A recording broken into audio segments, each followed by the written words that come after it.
एक ग्वाला था। उसकी उम्र 12-13 साल की होगी। वो प्रत्येक दिन गाय चराने के लिए खेत में जाता और आगे बढ़ते बढ़ते वो जंगलों की ओर भी चला जाता। वो देखता था जंगल में एक ऋषि मुनि प्रत्येक दिन तब जब कुछ साधनाएं किया करते थे। वो प्रत्येक दिन देखता और देख के बहुत ज़्यादा वो उत्सुक था जानने के लिए। एक दिन उसे रहा नहीं गया और वो ऋषि मुनि की कुटिया के पास चला गया और जाके उनसे पूछा कि महात्मा जी, आप प्रत्येक दिन क्या करते हैं? महात्मा जी बोले कि मैं साधना करता हूँ। लड़का बोला, ग्वाला, साधना, इससे क्या होगा? तो ऋषि मुनि बोले, इससे भगवान की प्राप्ति होगी। तो वो ग्वाला बड़ा ही मासूम था। वो बोला कि इससे भगवान मिल जाएंगे? तो ऋषि मुनि बोले, हाँ। तो वो वहाँ से चला गया और वो भी जंगलों में एकांत में चला गया और जाके वो भी साधना करने लगा। भूखे प्यासे वो भी, मंत्र जप तो आता नहीं था, ऐसे ही वो साधना करने लगा। वो भी एक पैर पे खड़ा हो जाता, जैसे जैसे देखा था वैसा वैसा कर रहा था।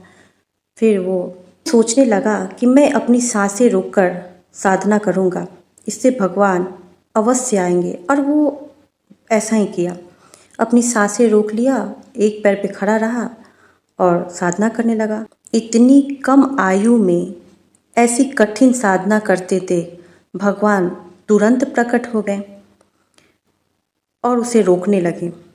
भगवान जब सामने आए तो उसने पूछा, आप कौन हैं? क्यों रोक रहे हैं मुझे? भगवान बोले, मैं वही हूँ जिसको प्राप्त करने के लिए तुम ये साधना कर रहे हो। वो बोला, आप हैं? भगवान बोले, हाँ, मैं भगवान हूँ।